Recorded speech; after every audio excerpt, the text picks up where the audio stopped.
Esant tinkamiems orams, turbūt daugeliu yra tekę pažvelgti į Saulės regimosios šviesos spektrą – vaivorykštę.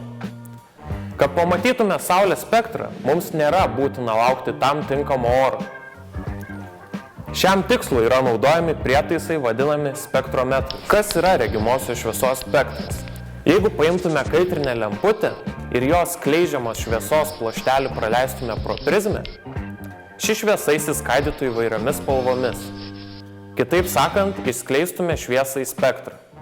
Skirtingų spalvų šviesa stikle sklinda skirtingų greičių. Todėl kiekvienos spalvos pluoštelis užlinksta skirtingų kampu. Toks reiškinys vadinamas dispersija. Daugiausiai užlinksta mėlyna spalva, nes ji juda lėčiausiai, o raudona spalva stikle juda greičiausiai, todėl ji nukrypsta mažiausiai. Visi įkaitę kūnai skleidžia ištisinį spektrą.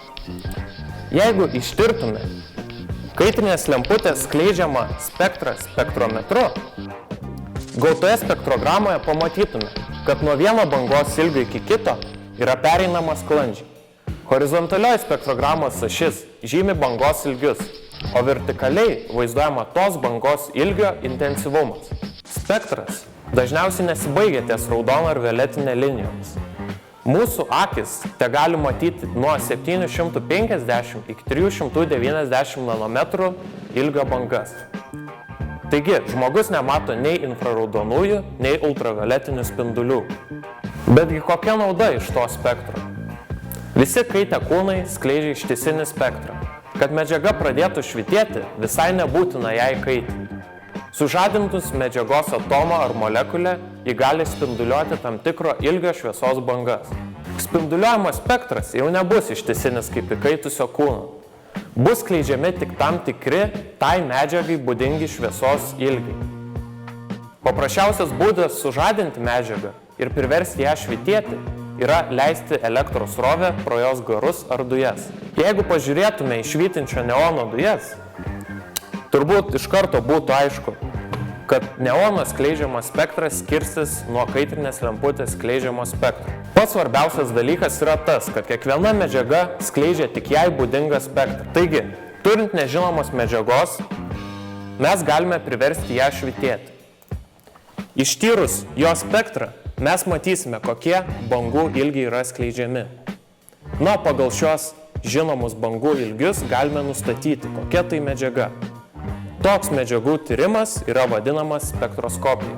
Na, o dabar pasigaminsime spektroskopą, kurio galėsime pamatyti Saulės bei įvairių kitų šaltinių skleidžiamą spektrą. Iš pradžių iš popieriaus išsikirpsime spektroskopo korpusą.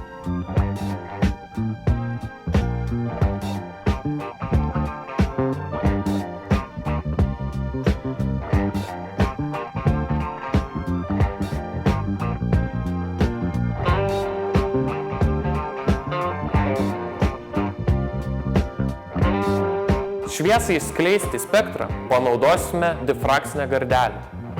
Paprasčiausias būdas surasti tokią difrakcinę gardelę yra kompaktinis diskas. Iš kompaktinio disko yra iškerpamas reikiamos formos gabalėlis.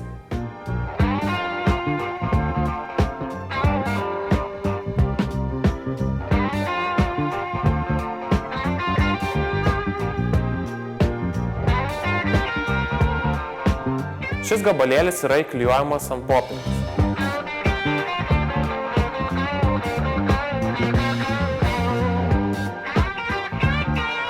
Galiausiai spektroskopas yra suklijuojamas.